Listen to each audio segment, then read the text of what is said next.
अभिवादन स्वीकार कीजिए ब्रजेश मिश्रा का। और आप देखना शुरू कर चुके हैं द डिबेट। बहन भाइयों, धर्म और सियासत यानी रिलीजन एंड पॉलिटिक्स, ये मिलकर क्या जनरेट कर रहे हैं इस वक्त? हेट स्पीच, नफरत। और ये बात कौन कह रहा है? भारत की सर्वोच्च अदालत, सुप्रीम कोर्ट ऑफ इंडिया। अदालत ने अपने ऑब्जर्वेशन और आदेश में इस बात का जिक्र किया है कि सरकारों की नपुंसकता की वजह से हेट स्पीच इतनी बढ़ गई है कि समाज में घृणा की खाई चौड़ी हो गई है और नफरत इस कदर बैठ गई है कि कोई एक दूसरे को देखना भी नहीं चाहता है। सुप्रीम कोर्ट से आई इस ऑब्जर्वेशन के मायने क्या हैं और क्या नफरती बयान, हेट स्पीचेस कम होंगी या और बढ़ेंगी? धर्म से और सियासत को क्या अलग किया जा सकता है? भारत में तो ऐसा कोई उदाहरण नहीं है कि यहाँ अलग करके देखा जाए, लेकिन अब सुप्रीम कोर्ट ने कहा है तो इस पर विचार और डिस्कशन ज़रूर होना चाहिए। बहन भाइयों, हालिया में एक आदेश में भारत की सर्वोच्च अदालत ने एक बेहद महत्वपूर्ण मसले पर अपनी राय और अपने आदेश में ये बात का उल्लेख किया है कि धर्म और सियासत के मेल से इस देश के भीतर नफरत फैल रही है, इस देश के भीतर घृणा का व्यापार बढ़ रहा है, इस देश के भीतर एक दूसरों को लड़ाया जा रहा है और इस देश के अंदर सहिष्णुता रह नहीं गई है, बल्कि इस देश के अंदर एक दूसरे के प्रति घृणा का भाव बढ़ रहा है। और ऐसा क्यों हो रहा है? इन हेट स्पीचेस से फ़ायदा किसको हो रहा है? किसी कम्युनिटी को नहीं हो रहा है, पॉलिटिशियंस को और पॉलिटिकल पार्टीज़ को लाभ हो रहा है, ये कोर्ट मानती है। अब 28 अप्रैल को जब दोबारा सुनवाई होगी तब तक उम्मीद है कि कुछ पॉलिटिकल पार्टीज इस पर कोई राय मशविरा निकाल कर सामने आएंगी, लेकिन सुप्रीम कोर्ट की इस बात में बहुत तार्किकता है। तथ्य हैं कि इन दिनों पिछले कई वर्षों से हेट स्पीचेस बड़ी तादाद में बढ़ी हैं, जहां एक दूसरे के प्रति, एक दूसरे के धार्मिकता के प्रति, एक दूसरे के बिलीफ के प्रति, एक दूसरे की आस्था के प्रति जो घृणा का भाव है, ये बहुत विकराल रूप लेता जा रहा है। और बहनों भाइयों, मुझे कहने में कोई हिचक नहीं है कि ये समाज के लिए बहुत ही विघटनकारी ताकतें हैं जो इस प्रकार का कृत्य कर रही हैं, बल्कि इसको कृत्य नहीं कुकृत्य कहा जाना चाहिए। और सुप्रीम कोर्ट के ऑब्जर्वेशन से ये बात प्रमाणित भी होती है। हमारे अंदर, और इसमें सभी सम्मिलित हैं, हर कास्ट, रिलीजन, क्षेत्र, सब जगह के लोग सम्मिलित हैं। घृणा का स्तर हमारे भीतर इतना क्यों है? वो कौन सी बात है, वो कौन सी चीज़ें हैं जो किसी के भीतर घृणा की इतनी ज़्यादा भरी जा रही हैं? क्या धार्मिक कट्टरता है? क्या इसका पॉलिटिकल सेंटिमेंट्स का इस्तेमाल किए जाते हैं ताकि इसका राजनीतिक लाभ लिया जा सके? और ये घृणा क्यों? रंग से घृणा, उत्सव से घृणा, क्षेत्र से घृणा, मोहल्ले अलग कर लिए गए हैं, रंग अलग कर लिए गए हैं, उत्सव पहले से हमारे यहाँ बटे हुए हैं, इलाके तक बट गए हैं, सोच विचार बदल गए हैं। इस तरह का घृणा का माहौल ये समाज को विभाजित करने वाला है। और मैं फिर कह रहा हूं बहनों भाइयों, इससे भला किसी को नहीं होने वाला। भला सिर्फ एक का हो रहा है, पॉलिटिकल कम्युनिटी, जिन्हें सत्ता चाहिए, जिन्हें ताकत चाहिए, जिन्हें हुकूमतें चाहिए। और ऐसा नहीं कि कोई एक दल इसमें सम्मिलित है, इसमें सभी बराबर के भागीदार हैं। किसी का परसेंटेज कम है, किसी का ज़्यादा है, लेकिन एंड ऑफ द डे नुकसान किसका हो रहा है? हमारा और आपका, मौजूदा जनरेशन का और आने वाली जनरेशन का। समाज में इतनी घृणा जब होती है तो कई बार ऐसा होता है कि बड़े विस्फोटक रूप अख्तियार कर लेती है, और वो विस्फोटक रूप कई बार हिंसा के जरिए परिलक्षित होता है। एक दूसरे का खून बहाने का वक्त नहीं है ये, एक दूसरे के प्रति घृणा का वक्त नहीं है। हम 21वीं सदी में हैं, दुनिया चांद पर पहुंच गई है, हम भी चांद पर अपने यान भेज चुके हैं। दुनिया तरक्की के नए आयाम गढ़ रही है और हम आज भी जातिगत और धार्मिक घृणा और भेदभाव का शिकार हैं। दुनिया तरक्की के जब नए आयाम तय कर रही है, हम लगातार नीचे जा रहे हैं सामाजिक बर्ताव में। और ऐसा क्यों हो रहा है? ये हमें विचार करने की ज़रूरत है कि हमारे अंदर घृणा इतनी आ क्यों गई है। एक दूसरे के प्रति हमें जरा सा भी अब सोच विचार में भी हमें परिवर्तन हम महसूस नहीं करना चाहते हैं, एक दूसरे को टॉलरेट करना नहीं चाहते हैं। हमारे बिलीफ इतने बदल क्यों रहे हैं? हम मतलब सोसाइटी, इसमें सभी सम्मिलित हैं।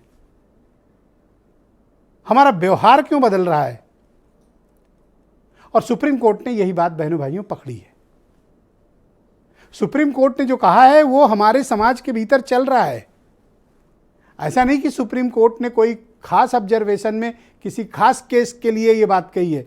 सुप्रीम कोर्ट ने ये बात भारत के सामाजिक परिवेश के मद्देनजर ये बात रखी है कि एक देश के रूप में हम कहाँ जा रहे हैं, एक समाज के रूप में हम कहाँ जा रहे हैं, एक यंग जनरेशन, एक नेक्स्ट जनरेशन के तौर पर हम किधर जा रहे हैं। क्या हम अग्रगामी हैं या फिर हम पीछे जा रहे हैं? एक सोसाइटी के तौर पर हमको अपनी कम्युनिटी, अपने देश, अपने लोगों की तरक्की के रास्ते तलाशने हैं या फिर हमें नफ़रतों का बाजार खोल कर रखना है? और मैं फिर कह रहा हूँ, नफ़रत से फ़ायदा किसको है? वो केवल नेता को और उसकी पार्टी को। क्यों? क्योंकि उसको हुकूमत करनी है। आपके अंदर घृणा भर के वो अपनी हुकूमत चाहते हैं और आप अपने अंदर उस घृणा के जरिए उनको ताकतवर बना रहे हैं, और इसमें सभी सम्मिलित हैं। ये दौर तरक्की का है। ये दौर आर्थिक रूप से एक देश के बेहद मजबूत होकर आगे बढ़ने का है। 140 करोड़ का देश है बहनों भाइयों। जिस दिन हम तरक्की और आर्थिक प्रगति के नए आयाम, साइंस टेक्नोलॉजी में हम आगे बढ़ेंगे,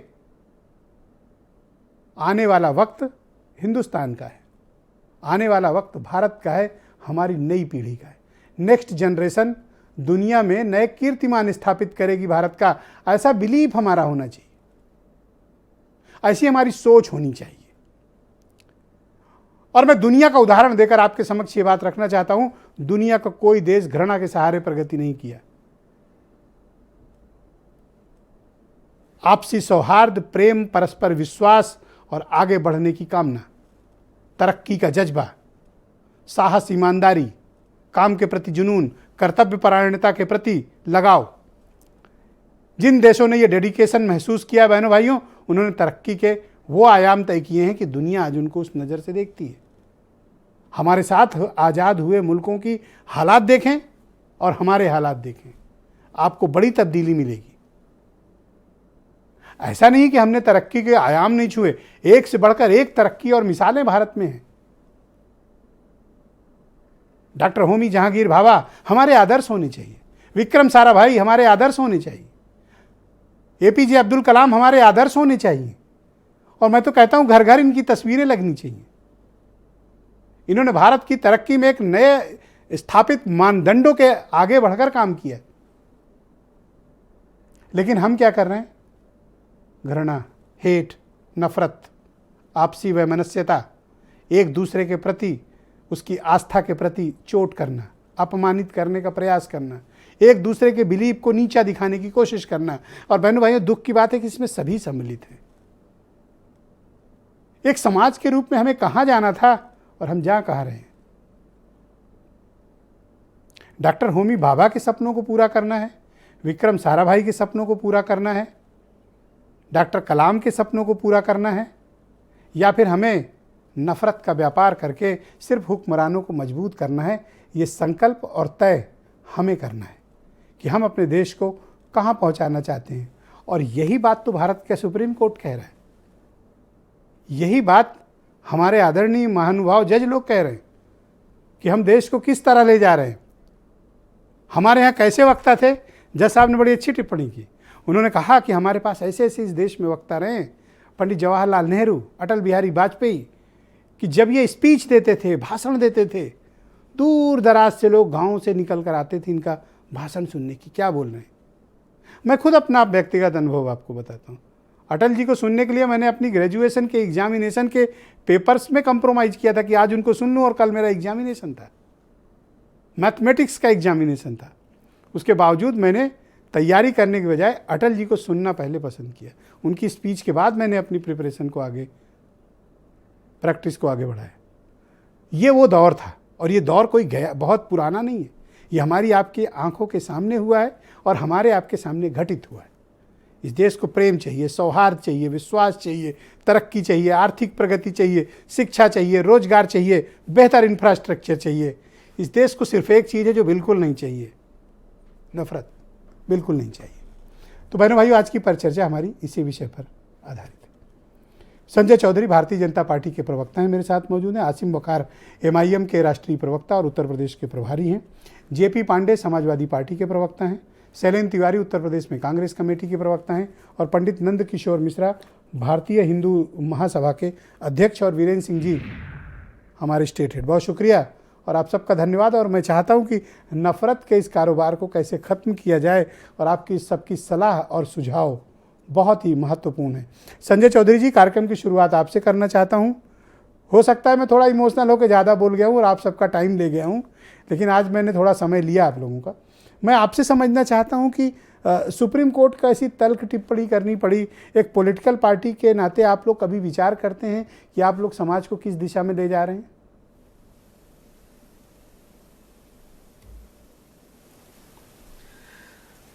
देखिए, बहुत गंभीर विषय है और मुझे लगता है कि इस गंभीर विषय की विवेचना करने के लिए हमें सुप्रीम कोर्ट के इस निर्णय के पहले दिए गए निर्णयों के आलोक में सुप्रीम कोर्ट के इस निर्णय की एक अच्छी विशद विवेचना करनी चाहिए। देखिए, जब हम मत को और धर्म को एक साथ जब जोड़ते हैं तो इसी प्रकार के उसके परिणाम परिलक्षित होते हैं। 1996 में सुप्रीम कोर्ट ने जब धर्म की ऐसी ही व्याख्या के आधार पर हिंदू धर्म की व्याख्या की तो उसे द वे ऑफ लाइफ कहा। जब धर्म को मत के आधार पर तोलेंगे तो मत दूसरी चीज है और धर्म दूसरी चीज है। जिस धर्म के आधार पर मिस्टर जोसेफ ने कहा कि हिंदू धर्म के ग्रंथ वेद, उपनिषद, भगवत गीता में जिन मूल्यों का जिक्र है उनका कोई मुकाबला नहीं है, यह सुप्रीम कोर्ट के जज जोसेफ साहब अपने निर्णय में लिखते हैं, जो अल्पसंख्यक वर्ग से आते हैं। वो उस धर्म और भारतीय धर्म को निश्चित रूप से बेहतर आधार पर परिभाषित करते हैं। देखिए, जब रिलीजन को और धर्म को एक साथ देखेंगे तो इसी प्रकार के निर्णय होंगे, क्योंकि हमारा धर्म, भारत का धर्म, भारत की संस्कृति यही सिखाती है कि अयम निजम परोवेति गणना लघुचेतसाम उदार चरिता नाम तो वसुधैव कुटुंबकम। यहां यही कहते हैं कि धर्म की जय हो, अधर्म का नाश हो, प्राणियों में सद्भावना हो, विश्व का कल्याण हो। यहां गीता कहती है कि जब धर्म की विपत्ति होती है तब प्रभु अवतार लेते हैं और प्रभु अवतार लेते हैं तब दुष्टों का विनाश करते हैं, अच्छे लोगों का संरक्षण करते हैं। मुझे लगता है कि इस सब्जेक्ट, ये इतना गंभीर विषय है और इस विषय की गंभीरता के लिए सुप्रीम कोर्ट के इसके पहले के जो 3 डिसीजंस हैं, उन डिसीजंस के बेस पर अगर हम इस पर करेंगे तो निश्चित रूप से धर्म को भी बेहतर समझेंगे, पंथ को भी बेहतर समझेंगे और पंथ निरपेक्षता और धर्म निरपेक्षता मैं आपकी बात समझ गया, पर मेरा अगला सवाल आपके लिए है दोनों में जो अलग अलग कि ये नफरत खत्म कैसे की जाए। और दूसरी बात यह है कि अधिकांश जो नफरत भरे बयान हैं उसका एक बड़ा हिस्सा आपकी पार्टी से जुड़े हुए नेता या आपके एफिलिएशन वाले या आप जिस विचार को पुष्पित पल्लवित कर रहे हैं उससे जुड़े हुए नेताओं के हैं।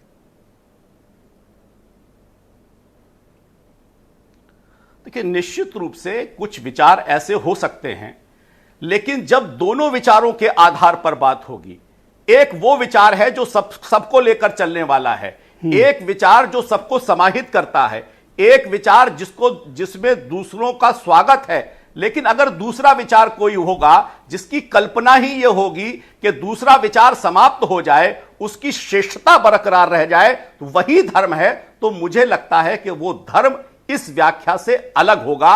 और ऐसे विचार, मुझे लगता है कि इन विचारों में जब द्वंद्व होगा तो उन्हीं विचारों के द्वंद्व हमें है कि इस तरह के उन जगहों पर दिखाए जाते हैं, हेट स्पीचेस आपकी पार्टी के नेता या आपसे जुड़े हुए या आपके विचार से जुड़े हुए पदाधिकारी, नेता या कार्यकर्ता ना दें। आपके पास ऐसा कोई मैकेनिज्म है? नहीं, निश्चित रूप से हम जिस विचार पर काम करते हैं, हम जिस विचारधारा के आधार पर काम करते हैं, हम सभी को लेकर काम करना चाहते हैं। देखिए, एक्शन के अगेंस्ट रिएक्शन होता है, इसको मानते हैं, लेकिन हमारा प्रामाणिक विचार, जिस विचार पर हम काम करते हैं, उस विचार की प्रेरणा से आगे बढ़ते हैं। जैसे मनुष्य के विकास को लेकर, मनुष्य के आगे बढ़ने को लेकर सब में लगता है कि भौतिक विकास ही विकास है, लेकिन हम जिस विकास की बात करते हैं उसमें हम कहते हैं कि कि पेट को आहार भी चाहिए, हृदय को प्यार भी चाहिए, मस्तिष्क को विचार भी चाहिए और आत्मा को संस्कार भी चाहिए। लेकिन हम नफरत इस किसी को नहीं चाहिए, इन परिपूर्ण चारों को आधार नफरत नहीं पर चाहिए। व्यक्ति के व्यक्तित्व को नहीं, निश्चित रूप से। और नफरत की राजनीति, विरोध की राजनीति, दूसरे को समाप्त करके राजनीति, जिसका यथेष्ट Thank ही you, ये हो संजय चौधरी कि जी, दूसरे शुक्रिया। सभी समाप्त हो जाएं, केवल वो स्वयं ही जीवित रहे। मुझे लगता है कि ये आसिम वैचारिक वकार बहस इस एमआईएम आधार के पर ही राष्ट्रीय होनी प्रवक्ता और उत्तर प्रदेश के प्रभारी हैं। वकार साहब, बहुत शुक्रिया आपका।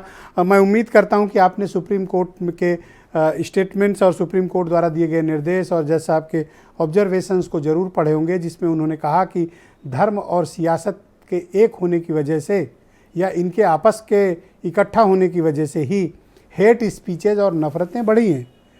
नफ़रत घटने की बजाय पिछले कई वर्षों से नफ़रत का स्तर बढ़ता जा रहा है और आपकी पार्टी और आप लोगों पर भी इल्ज़ाम इस बात का है कि नफ़रत भरे जो बयान आते हैं वो आपकी पार्टी से जुड़े हुए नेता, आपके विचार से जुड़े हुए नेता या आपके विचारों से एफिलिएटेड लोगों के भी आते हैं, जिसका एक हिस्सा आपकी पार्टी से भी जुड़ा हुआ है।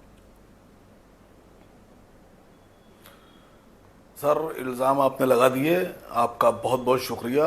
आपके सभी इल्ज़ामों को सर आंखों पर रखते हुए जवाब दे रहा हूं कि आपने इल्ज़ाम लगाए, लेकिन हमारी पार्टी के राष्ट्रीय अध्यक्ष जनाब असद ओवैसी साहब को बेस्ट सांसद का अवार्ड दिया गया। आप बता रहे हैं खराब हैं हम लोग, कि हमारी पार्टी से नफरत आती है। देश की जो लोकसभा है, वो देश जो सर्वोच्च सांसद का अवार्ड है वो हम ही को दे रहा है। दूसरी सबसे बड़ी बात कि आपने कहा साहब आप खराब लोग हैं, आप नफरत फैलाते हैं। ऐसा नहीं कहा वकार लेकिन साहब, आपसे तो गुजारिश जबरदस्ती करूंगा, आप चाहते हो कि अच्छे मैं ये नहीं, इल्जाम सर, ढकेलूं आपकी तरफ। सर, मैंने कहा सर, आपसे जुड़े सर, हुए लोग, सर इल्जाम ठेल के मत जाइए। सर देखिए, बाकियों की तो मैं जानता नहीं, आपको मैं जाती तौर पे जानता हूं, तो मुझे पता है कि आप तमाम पत्रकारों में बहुत बेहतरीन पत्रकार हैं।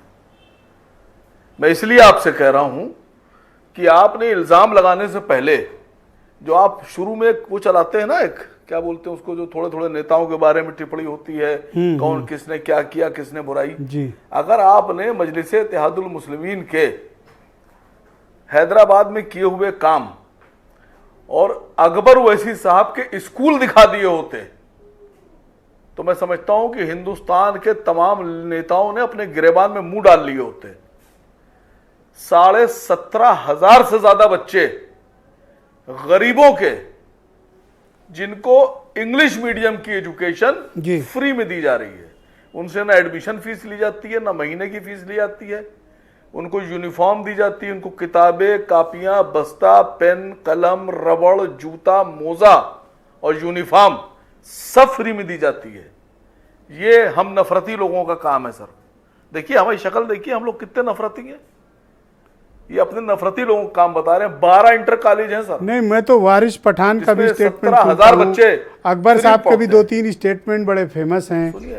शौकत अली साहब भी जो आपके यहाँ के उत्तर प्रदेश के सदर हैं, उनके बयान भी बहुत पॉपुलर हैं और इस तरह के नफरत भरे हैं।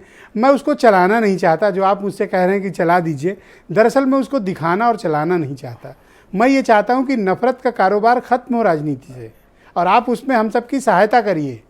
बिल्कुल इल्जामात का वक्त नहीं है, समाधान का बिल्कुल खत्म होना चाहिए। नहीं, बिल्कुल खत्म होना चाहिए। मैं तो आपसे गुजारिश कर रहा हूं, लेकिन ये खत्म कैसे होंगे?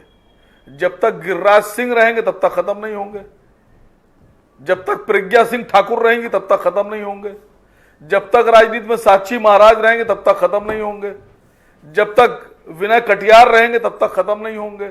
और नाम लूं, सैकड़ों है सर, सैकड़ों, बिना रुके बिना सांस लिए बोल सकता हूं। एक दो अपने यहाँ का भी नाम ले लेते तो आप एक बहुत ही संतुलित प्रवक्ता कहलाते।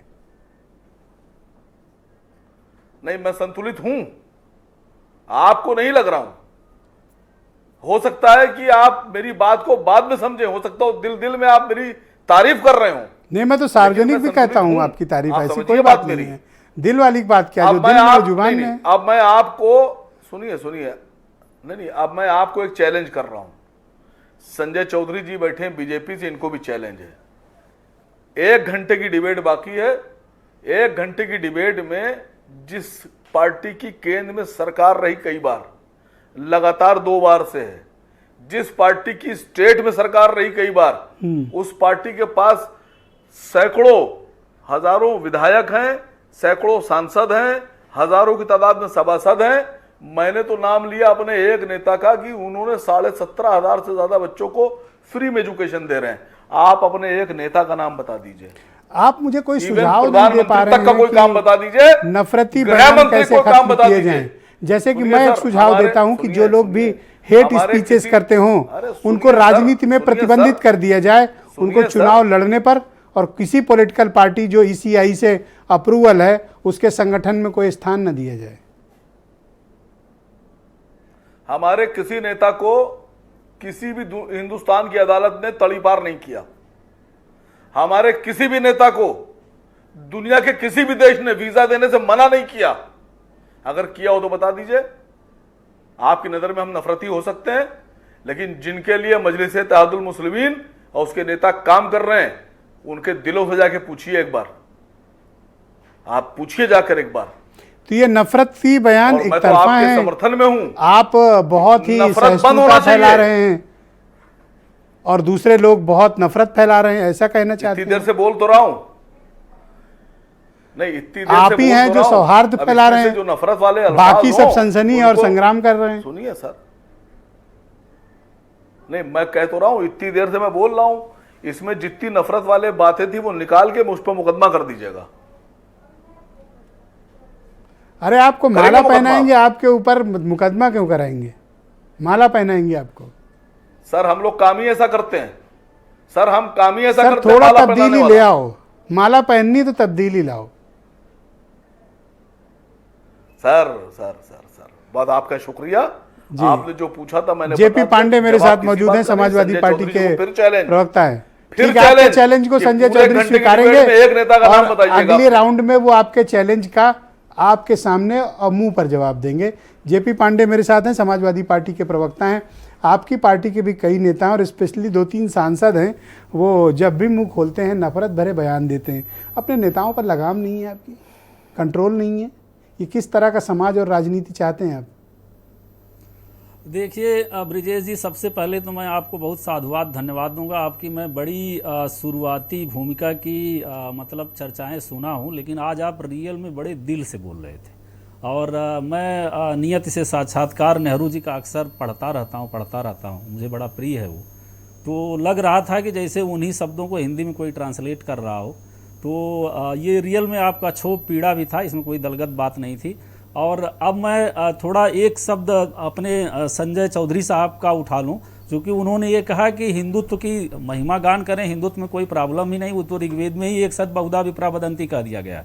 इसलिए हमारे यहाँ जो है असहमति के लिए निषेध का कोई स्पेस ही नहीं है कि आप अगर हमसे मतलब जब यज्ञ ऋग्वेद में उपासना पद्धति थी तो ये है कि उसका खिलाफ विरोध करने वाला भी हिंदू ही था, तो उसमें कोई संदेह नहीं था।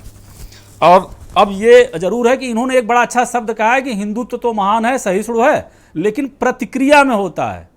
तो इन साहब को मैं याद दिला दूं कि इस उप महाद्वीप में सबसे बड़ी विध्वंसक प्रतिक्रिया विभाजन से बड़ी कोई नहीं थी। तब भी हमारे देश के जो राष्ट्र निर्माण की जिम्मेदारी जिनके कंधों पर थी, वो लोग इतने दूरदर्शी, इतने सहिष्णु थे कि वो भी प्रतिक्रिया में, जिन्ना की प्रतिक्रिया में करते तो भारत सीरिया होते देर नहीं लगती।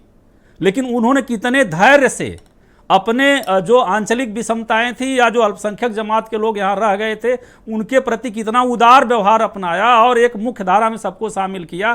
तमाम जो कहिए कि हमारी आंचलिक विषमताएं थी या जितनी भी असहमतियां थी, और एक वैज्ञानिक दृष्टिकोण का विकास किया, जिससे आज हम इस हाल में हैं। दुर्भाग्य भारत का ये है कि जो असहमति या जो हेट स्पीच का औचित्य है उसके सबसे बड़े आयोजक आज भारतीय जनता पार्टी है। और ये निश्चित रूप से आप जान लीजिए, आपने बहुत अच्छा कहा है, पूरे दुनिया का इतिहास उठा के देख लीजिए, चाहे पोप रहे हो या खलीफा रहे हो, जब भी धर्म तंत्र राजनीति को माध्यम बनाएगा या राजनीति में धर्म का हस्तक्षेप बढ़ेगा तो वैज्ञानिक दृष्टिकोण तो छोड़िए, वह देश मतलब निश्चित रूप से रसातल में चला जाएगा, गृह युद्ध की ओर जाएगा, चूंकि धर्म में श्रेष्ठता की ग्रंथि होती है। ये बात अपनी पार्टी के नेताओं को आप कभी समझाते हो कि देखिए, हमारी ये जो आप कह रहे हो उसका वो पालना करें? हमारी पार्टी में लोहिया जी की विरासत रही है, और हमारा जो राष्ट्रीय अध्यक्ष है इस समय आदरणीय अखिलेश जी, वो किसी व्यक्ति पे टिप्पणी, उन पे क्या क्या नहीं कहा जाता सदन से लेके बाहर तक, लेकिन किसी व्यक्ति पे टिप्पणी भी हमें कभी भी मर्यादा क्रॉस नहीं करते, और सर्वधर्म समभाव की पार्टी है। अब ये अगर कुछ होगा ऐसा तो उन लोगों का निजी है, और जैसा ये कह रहे थे चौधरी साहब, अब ये उंगली मुंह में डाल देंगे। आप लोग बड़ी बड़ी बैठकें करते हैं, नेशनल एग्जीक्यूटिव, स्टेट एग्जीक्यूटिव, उसमें ये सब डिस्कस क्यों नहीं करते हैं जो आज सुप्रीम कोर्ट ने बात कही? मैं देखता हूँ कोई पार्टी इस पे बात नहीं करती, ना अपने कार्यकारिणी में ना किसी के एजेंडे में, क्योंकि इस पे सबको सूट करता है ये। अब देखिए, ये तो निश्चित रूप से जब ये गेंद तो भाजपा के पाले में है, अगर वो जिस ढंग की राजनीति करते हैं तो उसको औचित्य देने वाली जो सांप्रदायिक बयान है उसको अब आप जानते हैं कि बहुत बड़ा तंत्र है इसके पीछे। तो आपके लोग इसलिए करते हैं क्योंकि बीजेपी वाले करते हैं, ऐसा है? नहीं, बीजेपी वाले इस खेल की शुरुआत करते हैं, और फिर उनकी तमाम बी टीम, सी टीम है, और तमाम बहुत बड़ी फिर आपके प्लेयर भी उतर जाते हैं मैदान में। नहीं, हम तो कभी उनके पीछ पे नहीं आते, हम तो इस देश की जनता में सबका साथ सबका विकास का रियल हकदार है। वो केवल वैचारिक बातें करते हैं, वो तो अपने और अडानी के साथ रहते हैं। और हाँ, एक चीज जान लीजिए कि जब भी इस देश में, किसी भी दुनिया के देश में नफरत वाले ऐसे हेट स्पीच होते हैं तो उनका एक अर्थशास्त्र होता है। अर्थशास्त्र होता है कि देश के संसाधनों की लूट कुछ खास लोगों के हाथों में होती है, और 2014 से जितनी विषमता बढ़ी है तो ये भी समझ लीजिए कि तथाकथित हिंदुत्व की एकता, राष्ट्र गौरव के पीछे इस विषमता को छिपाना होता, चूंकि 102 से 166 अरबपति हो जाए, देश के संसाधन के 50% निचली आबादी के देश की संपत्ति में 4% हिस्सा हो, और 2014 से कितनी विषमता बढ़ी है। ये पांडे जी, नफरतें कम करिए, प्रेम बढ़ाइए, इस पर काम करिए। हम लोग आपके लिए भी जरूरी है, हमारी पार्टी, देश और समाज के लिए हमारी पार्टी का शीर्ष नेतृत्व ही भगवान कृष्ण का आराधक अपने है। पार्टी के नेताओं को पर थोड़ा लगाम लगाओ, स्पेशली ये 2-3 सांसद हैं और कुछ पार्टी के आपके नेता हैं, ये हर विषय पर, बराक ओबामा पर भी कमेंट करने के लिए मीडिया में तैयार रहते हैं। आज डोनाल्ड ट्रंप पर भी आपके नेता स्टेटमेंट दे रहे थे। थोड़ा अपना धैर्य रखें, संयम रखें, और अपनी जुबान पर कंट्रोल रखें, ये उन्हें भी ध्यान देना पड़ेगा। शैलेंद्र तिवारी मेरे साथ मौजूद हैं, उत्तर प्रदेश में कांग्रेस कमेटी के प्रवक्ता हैं। शैलेंद्र जी, बहुत शुक्रिया आपका। मैं देखता हूं कि अक्सर जब हेट स्पीचेज इंस्टिगेट करती हैं या आगे बढ़ती हैं, बड़ी तेज़ी से उनका स्प्रेड होता है, कांग्रेस के नेता या आपके विचारधारा से जुड़े हुए लोग या आपके पार्टी के दूसरे अनुषांगिक संगठनों के से जुड़े नेता इस तरह के स्टेटमेंट्स देते हैं जिससे माहौल में और तनाव होता है, नफरतें और बढ़ती हैं। देखिए, पहले तो मैं अपनी बात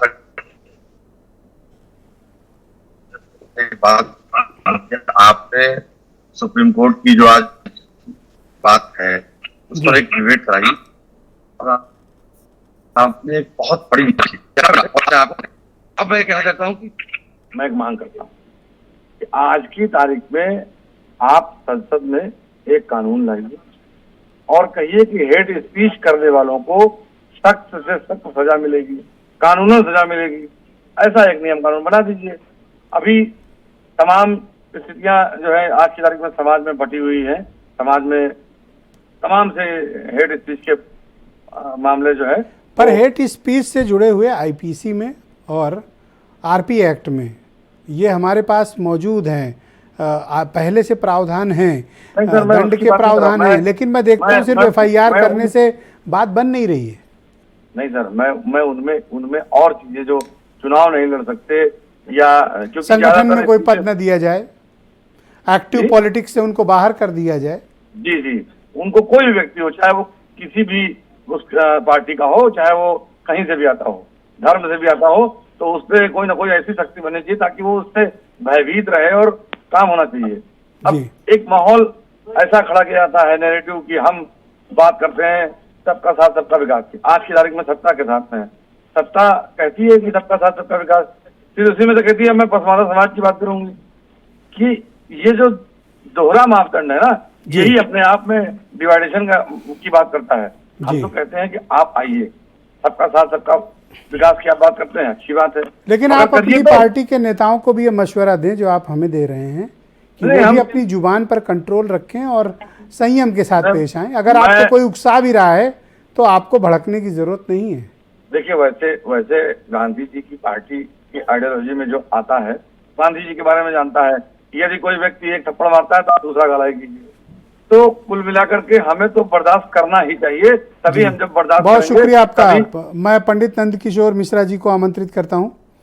पंडित जी, बहुत स्वागत आपका, धन्यवाद हमारे साथ जुड़ने के लिए। सुप्रीम कोर्ट का निर्देश आपने भी पढ़ा होगा और जज साहब के ऑब्जर्वेशंस भी आपने निश्चित तौर पर देखे होंगे।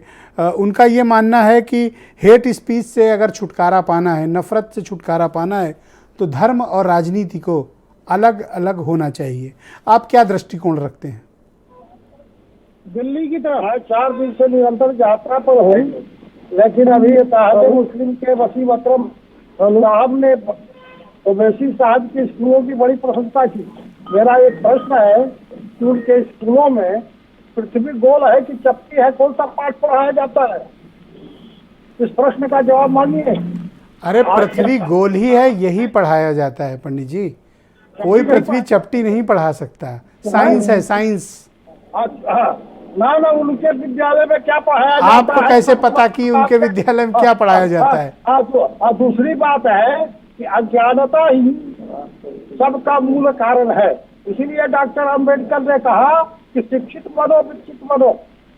और आ गया कांग्रेस के जो हमारे बंधु यहाँ अपने तर्क को प्रस्तुत कर रहे हैं जी, तो कांग्रेस का तो कोई औचित्य ही नहीं उठता है। करोड़ों लोगों को उजाड़ने वाले, लाखों लोगों को राष्ट्र के विभाजन के मसौदे पर हस्ताक्षर करने वाले जो घोर पाप किया है, इन लोगों का कोई औचित्य ही नहीं है। और आज पार्लियामेंट में ब्लैक डे बना रहे हैं। 14 अगस्त ब्लैक डे है हिंदुस्तान का, 14 अगस्त 1947 ब्लैक डे। आपके पास कोई सुझाव है पंडित जी कि हम लोग ये नफरतें कैसे कम करें? मेरा सुझाव एक ही है, उदार चिंता नाम उसके। उदार बनो, सबके कल्याण की चिंतन करो, सबको जीवन में प्रकाश में लाने का प्रयास करो और उनका सुहित बनो, चिंतक बनो। हिंदुओं के धार्मिक ग्रंथ वेद, पुराण, उपनिषद ये क्या संदेश देते हैं पंडित जी? वेद उपनिषद क्या देते हैं? एक तद विप्रा बहुधा वदन्ति। परमात्मा जो है सो एक है। उस परम पिता परमात्मा का चिंतन करो। कबीर ने कहा कि नदियां एक घाट पहुंचे। तो पंथ है, रास्ते अनेक हैं। पंडित जी, गीता में ये भी कहा गया वसुधैव कुटुंबकम। जी जी, पूरा विश्व हमारा परिवार है। जाति नहीं, धर्म नहीं, मजहब नहीं, देश नहीं, क्षेत्र नहीं, द्वीप नहीं, पूरी दुनिया हमारा परिवार है। ये गीता में संदेश दिया गया है। इसका पालना होना चाहिए। वसुधैव कुटुंबकम। हाँ, संपूर्ण विश्व जो है एक फैमिली है। World is one family. हाँ, वही। वो सबको सोचने की जरूरत है कि कहाँ जाति पात, पंथ, मजहब, क्षेत्र, इस पे पढ़ने की जरूरत नहीं है। 7 खंडों में पृथ्वी है, बटी हुई है। 7 समुद्र है, 7 पर्वत श्रृंखलाएं हैं। और उसके मैं तो गीता के उस स्टेटमेंट का मुरीद हूँ जिसमें कहा गया है वर्ल्ड इज वन फैमिली, वसुधैव कुटुंबकम। आपका अभिनंदन है, धन्यवाद है। सबकी कल्याण की बात सोचो। मैं तो दुनिया के कल्याण के लिए आपसे भी प्रार्थना करता हूं कि आप जहां भी जाएं लोगों के बीच कहें वसुधैव कुटुंबकम। आप इस संदेश को लेकर सबके बीच जाइए। हम तो निरंतर चिंतन करते हैं और ये चिंतन अपने भक्तों को भी समझाइए। जी, आपकी आवाज हम तक नहीं पहुंच रही, वापस कनेक्ट करेंगे आपको। वीरेंद्र सिंह जी भी हमारे साथ इस डिबेट में सम्मिलित हो चुके हैं। वीरेंद्र जी, सुप्रीम कोर्ट का आपने वो ऑब्जर्वेशंस भी सुने कि जिसमें उन्होंने कहा कि अगर हेट स्पीच से छुटकारा पाना है तो धर्म और राजनीति को अलग करना पड़ेगा। और जो सरकारें ऐसी नहीं कर रही उनके लिए बड़े कड़े शब्द का इस्तेमाल किया गया। नपुंसक हैं ऐसी सरकारें। देखिए, सबसे पहले तो धर्म जो है, कोई भी धर्म दूसरे के धर्म का अपमान करने की इजाज़त नहीं देता। अगर कोई सच्चा धार्मिक आदमी है तो उसके लिए बड़ी अनिवार्य बात है। लेकिन अब ये चलन है कि एक दूसरे धर्म पर कीचड़ उछालो और आगे बढ़ो। ये एक सत्यता है, ये सामने चल रही है लोगों के। कुछ लोगों को इसमें फ़ायदा मिलता है, वोट मिलता है, और कई जगह इसकी वजह से सामाजिक दूरियां बढ़ती हैं। लेकिन जब तक राजनीतिक लोग नहीं चाहेंगे, ये धर्म का इस्तेमाल राजनीति में कहाँ खत्म होगा। और ये विभेद और ये एक दूसरे को नीचा दिखाने वाली प्रवृत्ति फायदे के लिए ही तो चल रही है। आज एक दूसरे को गाली देकर लोग आगे बढ़ने की कोशिश कर रहे हैं, तो धार्मिक आधार पर भी करते हैं। तो ये तो जो धर्मों में, मजहब में, जातियों में बांट करके शासन करने की एक बड़ी पुरानी कला रही है इस देश में और दुनिया में। भारत जैसे मुल्क में, देश में लोग इससे ज़्यादा प्रभावित हैं, खास तौर से हिंदू मुसलमान की राजनीति पर। बीजेपी का देखिए तो जन्म ही धर्म के आधार पर है। इस देश में धर्म का झंडा राम के नाम पर बीजेपी ने उठाया, और बीजेपी हिंदुत्व और राम मंदिर इसी के दम पर सत्ता में आई है। तो ये धर्म का घालमेल सियासत में तो हमेशा रहता है। जिसको वोट मिलेगा वो क्यों छोड़ेगा, जिसको नुकसान हो रहा है बात अलग है।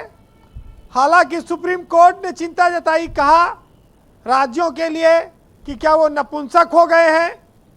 स्टेट का क्या कर्तव्य है कि ऐसे जहरीले बयानों को बढ़ने दिया जाए, ऐसे लोगों को रोका जाए।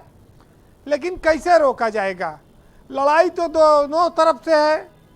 एक तरफ ओवैसी बोलेंगे, एक तरफ कपिल मिश्रा बोलेंगे, एक तरफ बड़े बड़े दिग्गज बोलेंगे। तो ये तो जो जहां मौका पाता है एक दूसरे के ऊपर कीचड़ उछाल देता है। असली बात देखिए, धर्म के लिए कही गई जो सुप्रीम कोर्ट ने कही, खाली हिंदू मुसलमान पर है कि ये हेट स्पीच समाज की में एक दूसरे के प्रति दुर्भावना बढ़ा रहा है। लेकिन हमारे देश की ये संस्कृति रही कि हम दोनों को अपना मानते रहे। अब हम जैसे जैसे सभ्य हो रहे हैं, पढ़ लिख ले रहे हैं, पैसे कमा रहे हैं, हम नफरत में पलते जा रहे हैं, लोगों को नफरत बांटते जा रहे हैं। लोग तय करें कि उनको कहाँ जाना है, क्योंकि जब हिंदुस्तान में तो सब धर्म और ये सब जब बाहर जाते हैं तो एकदम सीधा हो जाते हैं, ना किसी धर्म का अपमान करेंगे, ना किसी व्यक्ति का अपमान करेंगे। विदेश में जाएंगे बड़ा सम्मान से रहेंगे, सम्मान से बात करेंगे और बड़ी ऊंची ऊंची हरकतें करके आएंगे। यहाँ आते फिर वही बदन खोल के नंगा घूमने लगते हैं। तो देखिए, जो लोग इसका फ़ायदा लेते हैं और बांटते हैं, वो हिंदी और उर्दू के फ़र्क पर बोला गया कि हिंदी और उर्दू में बस फ़र्क है इतना कि वो देखते हैं ख्वाब, हम देखते हैं सपना। तो इस विभेद को जितनी शिक्षा बढ़ी, जितना सोशल मीडिया बढ़ा, जितनी राजनीतिक लोगों की समझ बढ़ी, उतना इसको इन्होंने बढ़ाया। अब 2024 का चुनाव है, लेकिन अभी रामनवमी पर कई जगहों पर हिंसा हो गई, तो स्वाभाविक है कि बीजेपी इस मुद्दे को उठाएगी और हिंदू मुसलमान की पिच पर बैटिंग करने का मतलब भी है कि रन बनेंगे और बीजेपी के खाते में जाएंगे, ये भी तय है। तो ये जो नेता बोल रहे हैं, अगर ये न बोले तो ये गांव में प्रधानिक चुनाव तक न जीत पावे। तो इनकी भी अपनी एक मजबूरी बनती चली गई कि भैया ऐसे ही बोलो, इसी पे वोट मिलता है। और हमारे देश में भ्रष्टाचार पर, महंगाई पर, बेरोजगारी पर कहाँ वोट मिलता है? वोट मिलता है जातिवाद पर, धर्म के नाम पर और एक दूसरे और को घृणा के नाम पर भी आजकल वोट का नया एक बैंक तैयार हो गया। बिल्कुल, जहाँ घृणा फैलाई जाती है, सांप्रदायिकता, नफरत, जी तो ये सब चीजें हैं जो बांटती रहती है और बांटती रहेंगी। अब इसमें देखिए कब सुधार आएगा, ये प्रकृति के हाथ में है, अपने हाथ में तो है नहीं। लेकिन सबसे बड़ी बात यह है कि हर चीज की कीमत जनता को चुकानी है। जिसके पास पैसा है उसको कोई फर्क नहीं पड़ता, गरीब आदमी चुकाएगा कीमत, जो जनता कहलाता है। कहते हैं कि गरीब कानून से भी डरता है, अमीर कानून से खेलता है, राजनीतिक इसका दुरुपयोग करती है और भोगना जनता को पड़ता है। तो जनता वही गरीब आदमी। ब्रजेश जी हमारे यहाँ बहुत बड़े कवि हुए, हिंदी के दिनकर, और उर्दू में गालिब से बड़ा कोई शायर नहीं माना गया। तो इन लोगों ने लिखा है, सुनिएगा, कि वतन की नींव सींची है और इस वतन को चमन बनाया है, और गालिब ने उर्दू को उर्दू और दिनकर ने हिंदी को हिंदी बनाया है। मजहबी झगड़ों की बुनियादें तो एकदम खोखली हैं। वतन को वतन उर्दू ने भी बनाया, वतन को वतन हिंदी ने भी बनाया है। तो जो लोग ऐसा कर रहे हैं जी, वो ये समझ लें कि कुछ समझदार लोग बैठे हैं और मुनव्वर राना कहते हैं कि अदब के नाम पर महफिल में चर्बी बेचने वालों, अभी वो लोग जिंदा हैं जो असली घी पहचान लेते हैं। बहुत शुक्रिया आपका वीरेंद्र जी, बहुत बहुत धन्यवाद। बहुत शुक्रिया ग्राउंड जीरो से अपना फीडबैक और इनपुट उपलब्ध कराने के लिए। बहनों भाइयों, परिचर्चा को आगे बढ़ाते हैं। मेरे साथ संजय चौधरी मौजूद हैं, भारतीय जनता पार्टी के प्रवक्ता हैं। संजय चौधरी जी, डिबेट के पहले चरण में आसिम वकार ने कुछ प्रश्न खड़े किए थे जिनका वो उत्तर आपसे चाहते थे। मुझे पूरी उम्मीद है कि आपने वो प्रश्न सुना होगा। यदि आपको दोबारा सुनने की आवश्यकता है तो बताएं, वरना उनका जवाब दें।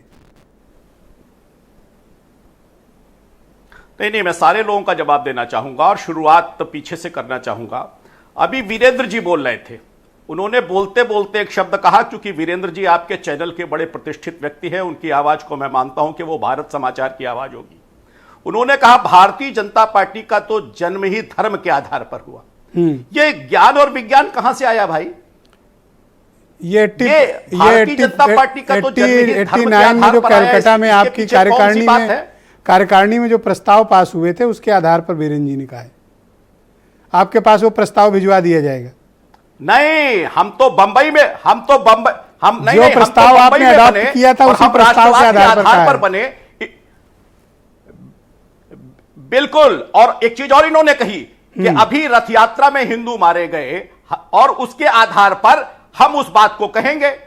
तो अगर धर्मनिरपेक्षता का मतलब हिंदू मारे जाएं और भारत की राजनीति में हम जैसे लोगों को के रहते अगर उस पर कोई बात न कही जाए, तो मुझे लगता है कि यह देश की बात नहीं हो सकती। देश में कहीं भी अगर हिंदुओं पर देखिए, धर्म के आधार पर क्या हुआ ना, देश बटा और देश के 2 विभाजन हुए। विभाजन के आधार पर हिंदुस्तान बना और एक पाकिस्तान बना। एक धर्म के आधार पर हिंदुओं में, हिंदुस्तान के अंदर अल्पसंख्यकों की आबादी को देखिए, खुली आंख से देखिए, विचारधारा के आधार पर देखिए या जनसंख्या के आधार पर देखिए।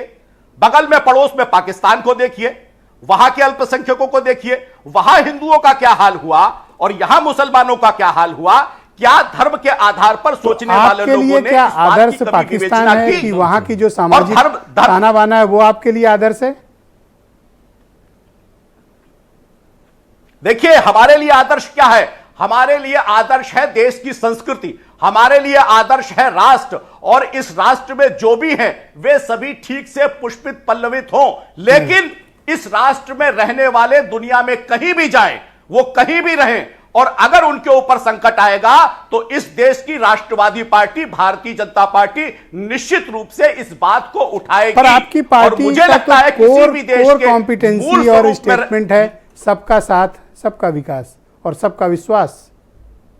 आप उस पर खरा उतर के दिखाइए। बिल्कुल है, बिल्कुल है, इस पर खरा उतर कर दिखाइए। सबका साथ, सबका विकास, सबका विश्वास, लेकिन बिल्कुल है, लेकिन इसमें सबका साथ सबका विकास करेंगे, लेकिन अभी सबके साथ के लिए जिनका साथ होना चाहिए उन्हीं को मार गिराया जाएगा, उन्हीं को नष्ट कर दिया जाएगा, उन्हीं को समाप्त किया जाएगा, और हम पर उपदेश दिया जाएगा कि आप कंप्लीटली डिसएग्री करते हैं जो भी सुप्रीम कोर्ट के ऑब्जर्वेशंस हैं। दूसरे जो करना चाहें वो करते रहें। मुझे लगता है कि यह स्वीकार नहीं, और सुप्रीम कोर्ट के भी 1996 के इस वर्जन के बेस पर, जिसमें वो हिंदुत्व की व्याख्या करते हुए द वे ऑफ लाइफ कहता है, वो यही बताता है कि ये देश की को बेनकाब करो ना। इसको जिनका नाम आसिम वकार ने लिया, आप भी गिनाओ कौन लोग हैं जो इनकी तरफ से ऐसे बयानबाजी करते हैं। बिल्कुल, वकार साहब सुनिए, जाकर चेक कर लीजिएगा। एकल अभियान चलता है इस देश के अंदर, जिसमें एक व्यक्ति गांव में भी जाता है, वनों में भी जाता है, गिरकंदराओं में भी जाता है। जहां अभी तक विकास नहीं पहुंचा, वह एकल अभियान के माध्यम से लगभग 4 लाख बच्चों को इस देश में भारतीय जनता पार्टी का सहयोगी वैचारिक संगठन फ्री में शिक्षा देता है। आखिर असम, मिजोरम, नागालैंड, बीच में बोलिए नहीं, बीच में बोलिए, इनको बोलने दीजिए, आपको मैं टाइम दूंगा जी। यहां जाकर निश्चित रूप से वैचारिक आप आधार उनके पर उन लोगों के लिए हम उनकी काम तरफ करते से हैं, नफरत भरे लगातार बयान देने काम वालों करते के हैं। नाम बताएं।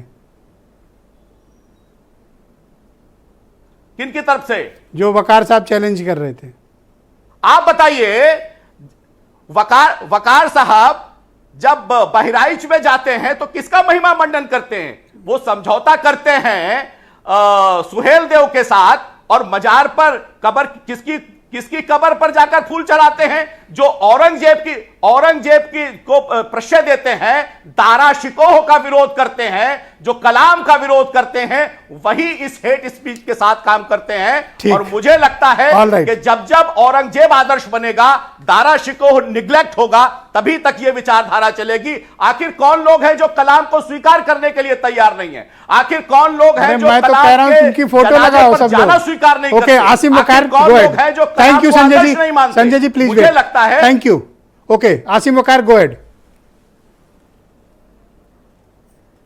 देखिए, औरंगजेब से बहुत नफरत, औरंगजेब बहुत बुरे बादशाह, औरंगजेब रहमतुल्लाह अलैह के बारे में इन्होंने जो टिप्पणियां की हैं, मैं इनसे पूछ रहा हूं, औरंगजेब से बड़ी नफरत आपको?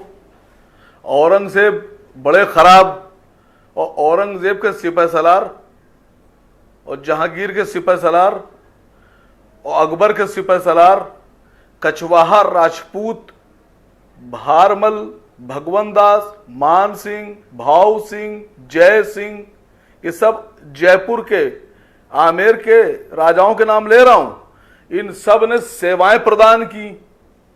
ये राजा मानसिंह ने हल्दी घाटी के युद्ध में अकबर की फौज का कमांडर रहे, वो तो उनके वंशजों को तो आप बना रहे हैं सांसद, दिया कुमारी जी को, जिन्होंने अकबर के लिए युद्ध लड़ा, जिन्होंने अकबर के साथ युद्ध लड़ा, जिन्होंने जहांगीर के लिए युद्ध लड़ा, जिन्होंने औरंगजेब के लिए युद्ध लड़ा, जो राजा जयसिंह, औरंगजेब और अकबर को मत कंपेयर कीजिए। अकबर तो वो था जिसने दीन इलाही चलाया, अकबर तो वो था जिसने इस्लाम को स्वीकार नहीं किया। अकबर की जरा पहले तो ये बताइए, अकबर को औरंगजेब के मत से मत तोलिए। अरे सुनिए, औरंगजेब, अकबर अगर दीन इस्लामी चलाता है तो उसकी विचारधारा वो नहीं है जो औरंगजेब की है। जानकारी मुझसे ज्यादा नहीं है। औरंगजेब वो है जो दारा शिकोह का सर काट के ले जाता है शाहजहां के पास। अपने पिता के साथ क्या करता है, यही नफरत शुरू हो गई। कर लीजिए और पढ़ लीजिए। ओके संजय जी, अब आप सुनो, उनकी बात कंप्लीट कर लेने दो उनको, लेट हिम कंप्लीट ना, आपको चांस दूंगा, आप इनको पूरा जवाब। ओके वकार साहब, 1 मिनट बचा है आपके पास। मैं क्या कह रहा हूं आपसे सर, 1 मिनट बचा है, 1 ही मिनट में कहूंगा, संजय जी को चुप कराइए। हाँ चुप है वो, चुप है। मैं कह रहा हूं कि जिस आदमी ने हल्दी घाटी में महाराणा प्रताप को हराया, जिस आदमी ने अकबर के लिए युद्ध लड़ा, जिस आदमी ने औरंगजेब की खिदमत की, मिर्जा राजा जयसिंह, मिर्जा राजा मान सिंह, मिर्जा राजा भाव सिंह, इनकी महल को जब्त कर लीजिए। आप करेंगे आप जयपुर में इनका महल जब्त? ये तो अकबर और मुगलों के लिए सर्विस कर रहे थे। Thank you, thank you. है हिम्मत आप में? Okay Sanjay Chaudhary, 30 second. Okay all right, thank you. Waqar sahab अब सुन लो बात, ठीक है? 30 सेकंड संजय चौधरी जी रिप्लाई दीजिए। देखिए, जाकी रही भावना जैसी प्रभु मूर्ति। देखिए, संगति का बहुत असर है। किसकी संगति में लोग चले गए? रावण के संगति में विभीषण थे, लेकिन जब राम के साथ आए तो उनमें परिवर्तन होता है, वो राम के हो जाते हैं और राम उन्हें सर्वोच्च स्वीकार करते हैं। मुझे लगता है कि औरंगजेब की जो संगति में रहे वो वही लोग रहे जो अपने भाइयों का सर काट के अपने पिता के सामने परोस देते हैं, और जब उनकी संगति बदलती है, अच्छे लोगों के साथ आते हैं तो वो अच्छा व्यवहार करते हैं। और हमने देखा है कि अकबर के साथ अच्छे लोग गए तो अकबर अच्छे थे, औरंगजेब बुरे। चौधरी साहब का ये मानना है कि औरंगजेब बुरा, क्या ख्याल है आपका? और अकबर अच्छा। गद्दार कौन? गद्दार कौन मैं पूछ रहा हूं? अरे गद्दार औरंगजेब, आपकी जो अपने पिता के सामने। शुक्रिया। ना ये कहां आप लोग चले गए? Okay JP Pandey, thank you, आप दोनों का शुक्रिया। हम इतिहास पर कोई डिबेट नहीं कर रहे हैं भाई, इतिहास पर डिबेट कराएंगे तो इतिहासकार भी लाएंगे, अवध ओझा जी को बुला लेंगे। ओके जेपी पांडे जी, आप मुझे बताओ, आपके पास कोई फार्मूला है, कोई सुझाव है कि हम लोग ये नफ़रतें कम करें और इस पर रोक लगे? कोई सॉलिड बात जो आपको लगता है कि ये होनी चाहिए, जैसे चुनाव लड़ने पर प्रतिबंध, जैसे संगठन में कोई जिम्मेदारी नहीं, जैसे एक्टिव पॉलिटिक्स में अलाउ ही न किया जाए? देखिए, ये जो सुझाव है इससे निश्चित रूप से वक्ती तौर पे तो रोक लग जाएगी, लेकिन ये तो एक वैचारिक लड़ाई है। और कम से कम जो प्रबुद्ध लोग हैं या जो सार्वजनिक जीवन के संगठन चलाते हैं, तो उनको तो इतना जिम्मेदारी का बोध होना चाहिए। अगर वो नफरती ट्रैक पे जा रहे हैं तो वो पाकिस्तान का जिसका नाम ले रहे थे, अगर वो कट्टर इस्लामिक बनेंगे, मतलब कट्टर धार्मिक बनेंगे और एक जाति, एक धर्म, एक भाषा की बात करेंगे, तो बांग्लादेश बनने से नहीं रोक पाएंगे।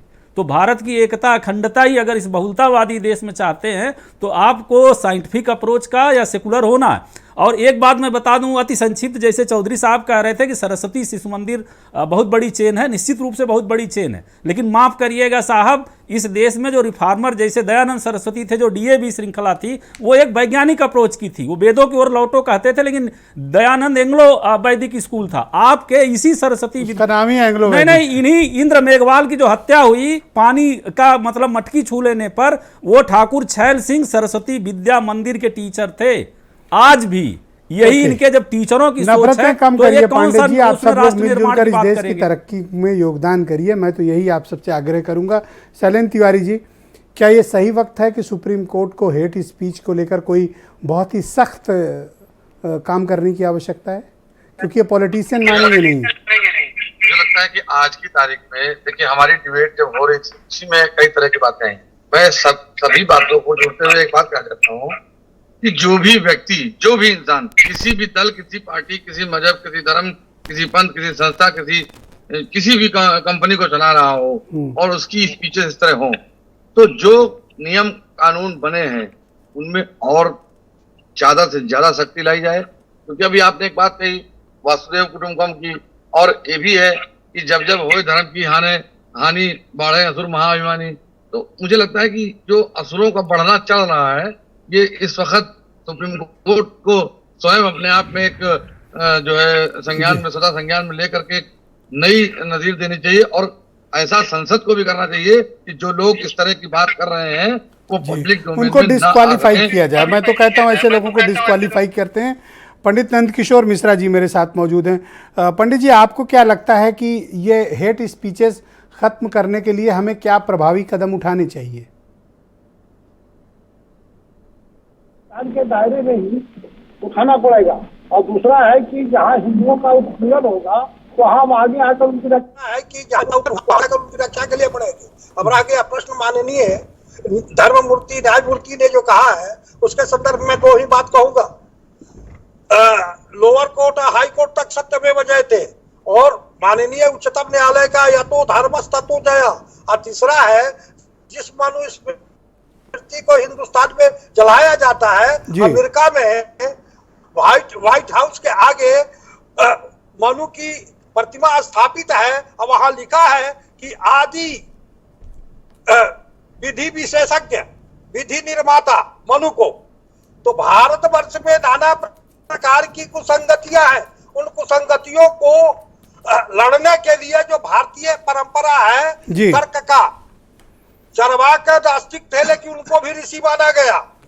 और आ गया सबका सम्मान करो और जो सत्य है सत्य को स्वीकार करो। अब कुरान की 24 आयतें हैं, जब तक वो रहेंगी ना अपने शांति से बैठेंगे ना दूसरे को शांति से बैठने देंगे। बहुत शुक्रिया आपका पंडित जी, बहुत बहुत धन्यवाद, बहुत बहुत शुक्रिया। मैं अपने सभी मेहमानों का बहुत शुक्रगुजार हूँ कि सबने अपने अपनी ओपिनियन और राय आज की इस बेहद महत्वपूर्ण सामाजिक मसले पर, जिसका राजनीति से भी बहुत मतलब है, इस बारे में प्रस्तुत की। और बहनों भाइयों, आप सबका बहुत शुक्रिया, धन्यवाद इस कार्यक्रम को देखने के लिए। धन्यवाद, नमस्कार।